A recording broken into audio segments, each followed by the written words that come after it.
मित्रों, संसार में दुखी प्राणी भी हैं और सुखी भी। सामान्यतः यह देखा जाता है कि सुख पाने के अनेक प्रयत्न करने पर भी कोई मनुष्य सुखी नहीं हो पाता, पर कभी कभी बिना विशेष प्रयत्न किए भी मनुष्य को सुख प्राप्त हो जाता है। कोई व्यक्ति बिना परिश्रम और पुरुषार्थ किए ही सुख और समृद्धि में जीता है, तो कोई व्यक्ति जीवन में घोर परिश्रम और पुरुषार्थ करते हुए भी दुख व अभाव में जीवन व्यतीत करता है। कोई व्यक्ति अनीति, अत्याचार, झूठ, पाखंड, बेईमानी, हिंसा आदि बुरे कर्म करते हुए भी धन धान से पूर्ण दिखता है, तो कोई व्यक्ति दूसरों की सेवा, सहायता, दान, परोपकार, पूजा पाठ आदि अच्छे कर्म करते हुए भी दुखी रहता है। वह अशांति, असंतोष और अभावों से भरा हुआ जीवन जीता है। किसी का जीवन खुशियों से भरा होता है, तो किसी का जीवन कठिनाइयों से भरा होता है। किसी का दामन फूलों से भरा होता है, तो किसी का दामन कांटों से भरा होता है। कुछ लोग जन्म से ही अपंग, अस्वस्थ और रोगी होते हैं, तो कुछ लोग स्वस्थ व सुखी होते हैं।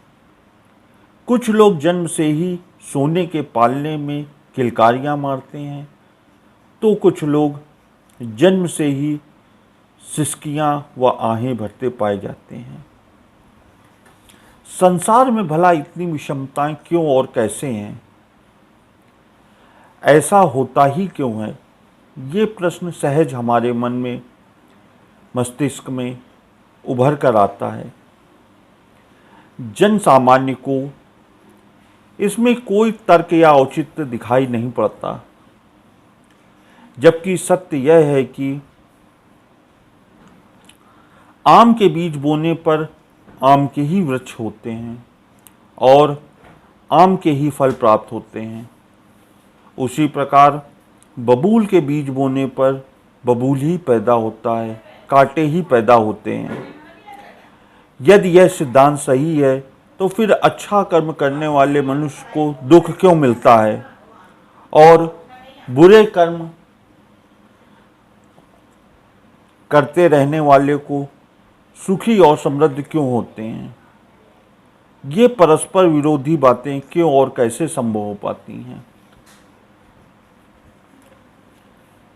ये सारे घटनाक्रम महज संयोग तो नहीं हो सकते।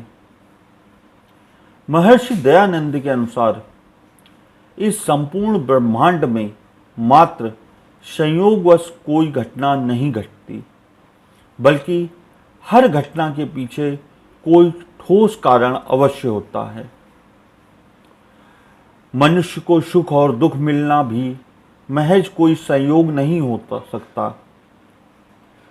मनुष्य को सुख और दुख मिलने के पीछे अवश्य ही कोई ठोस कारण होता है, जो हमें प्रत्यक्ष तो दिखाई नहीं पड़ता, पर होता अवश्य है।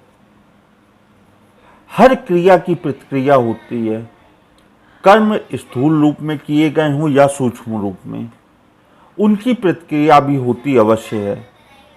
न्यूटन के गति के तीसरे नियम के अनुसार हर क्रिया की विपरीत दिशा में और समान प्रतिक्रिया होती है।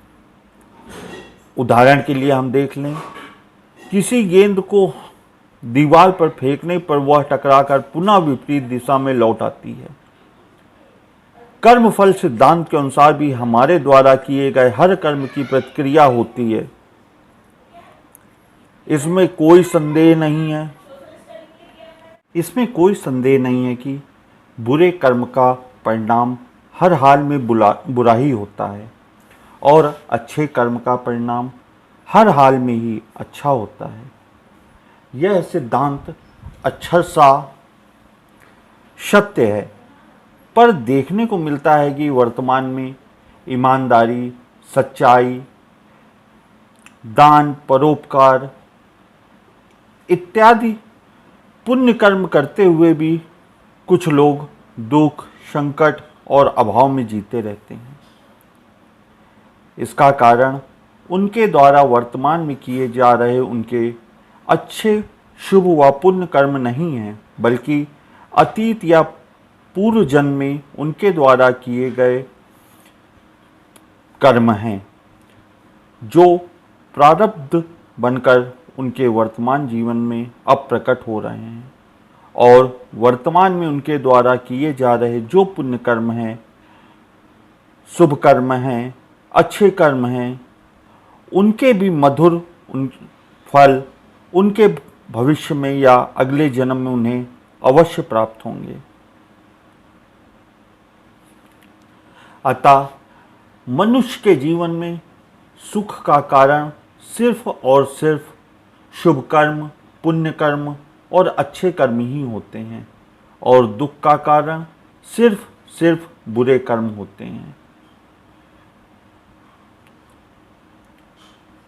हम वर्तमान में सुख या दुख जिस किसी भी स्थिति में हैं, वह हमारे अतीत के कर्मों का परिणाम है। भविष्य में हम सुख या दुख जिस किसी भी स्थिति में होंगे, वह हमारे द्वारा वर्तमान में किए जा रहे अच्छे या बुरे कर्मों का परिणाम होगा। कर्म तो हर जीव को करना ही होता है। गीताकार के अनुसार कर्म किए बगैर तो मनुष्य एक पल भी नहीं रह सकता। तो फिर क्या करे और कैसे करे? हम निसंदेह अच्छे कर्म, पुण्य कर्म, शुभ कर्म करें, जिससे हमें पुण्य प्राप्त हो और उस पुण्य में हमें सुख, शांति व समृद्धि हो सके।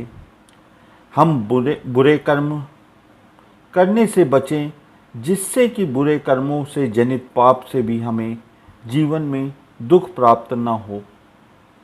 पर महत्वपूर्ण यह है कि हम शुभ कर्म, पुण्य कर्म या अच्छे कर्म भी फलाशक्ति एवं कर्तापन की भावना से मुक्त होकर करें। जैसे लोहे की जंजीर में बंधा व्यक्ति दुखी रहेगा, वैसे ही सोने की जंजीर से बंधा व्यक्ति भी दुखी ही रहेगा, क्योंकि आखिरकार वह है तो बंधन में ही, भले ही वह बंधन सोने का हो या लोहे का। जीवात्मा शुभ कर्मों के बंधन में बंधा हो या अशुभ कर्मों के बंधन में, दोनों ही स्थिति में वह उन्मुक्त नहीं हो सकता, आनंदित नहीं हो सकता, क्योंकि आनंद मुक्ति में ही है, बंधन से मुक्ति में ही है। इसलिए तो योगियों ने कर्म बंधन रहित होते हैं। उनसे मुक्त होने के लिए नित्य ध्यान के प्रभाव से बड़े बड़े प्रारब्ध को भी मिटाया जा सकता है और बंधन मुक्त हुआ जा सकता है। युग ऋषियों के अनुसार अपने जीवन में नित्य ज्ञान, कर्म, भक्ति, जप, तप, ध्यान, सेवा, संयम, स्वाध्याय, उपासना इत्यादि योग साधनाओं के द्वारा कोई भी व्यक्ति कर्म बंधन से मुक्त होकर मुक्ति प्राप्त कर परम आनंद की अवस्था को प्राप्त कर सकता है।